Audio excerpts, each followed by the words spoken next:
home of Sports of Kings, and they're off. Early lead is taken by Tabel by the rail. Urgent moving up on the outside. Senorita Alessi, Mama Don Fritz, and King Tudor on the inside.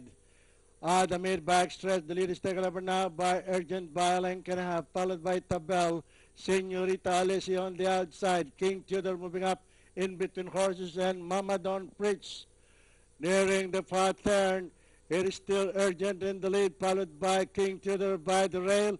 And on the outside, Senorita Alessi, Mama Don Fritz, and Tabel. Rounding the far turn, Urgent by a length and a half, followed by King Tudor by the rail in second. And on the outside, Senorita Alessi, Mama Don Fritz on the farther outside in fourth. And now the top stretch, it is still the outstanding favorite, Urgent, lengthening now by 3.5 lengths. Mama Don Fritz on the outside, King Tudor by the rail, and Senorita Alessi into the home stretch and nearing the playoff line. It is still Urgent in the lead.